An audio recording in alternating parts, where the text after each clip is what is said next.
Pada pekan depan, rencananya Janet Yellen, Gubernur Bank Sentral Amerika Serikat atau The Fed, akan mengumumkan kenaikan suku bunga atau the Fed rate. Kenaikan suku bunga ini akan berdampak pada stabilitas moneter negara lain, termasuk Indonesia.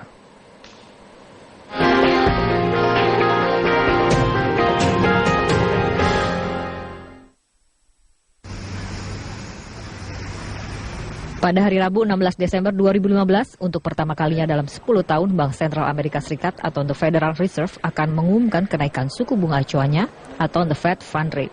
Kenaikan The Fed Fund Rate dikhawatirkan bisa menyebabkan turbulensi di pasar keuangan karena arus pembalikan dana dari negara berkembang ke Amerika Serikat.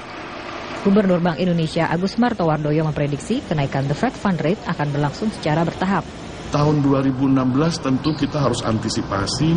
Yang paling kita lihat adalah normalisasi kebijakan The Fed. Karena kebijakan The Fed walaupun nanti akan dilakukan secara bertahap, tetapi memang akan ada peningkatan. Yang kita pegang sekarang ini kan masih di tahun 2015 akan 0,25, di tahun 2016, di akhir tahun 2016 akan menjadi 1,125, dan di akhir tahun 2017 menjadi 2,625. Jadi ini akan ada gradual meningkat. Senada dengan Agus, pengamat ekonomi Bank BNI Rian Kirianto juga memperkirakan The Fed akan melakukan kenaikan suku bunga secara bertahap, mulai dari 0,25% menjadi 0,5% dan secara gradual akan meningkat hingga 3,5% pada akhir tahun 2017 dari target 3,75%. Menurut Rian, kenaikan suku bunga The Fed ini hanya akan memberikan goncangan jangka pendek bagi perekonomian Indonesia. Dengan kepastian langkah The Fed, investor bisa lebih mudah merencanakan investasinya di negara berkembang, termasuk Indonesia. Saya sepakat memang akan terjadi sedikit guncangan di pasar keuangan Asia, termasuk di pasar keuangan Indonesia. Tapi magnitude goncangan akibat kenaikan The Fed itu tidak besar, dan hanya jangka pendek.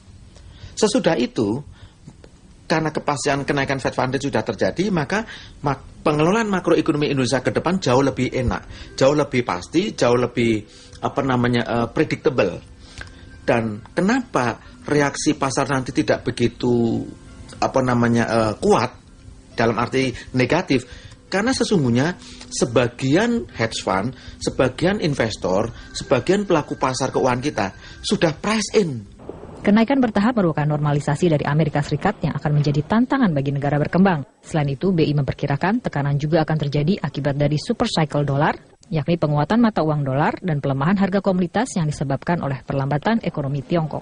Dari Jakarta, Tim Liputan Metro TV.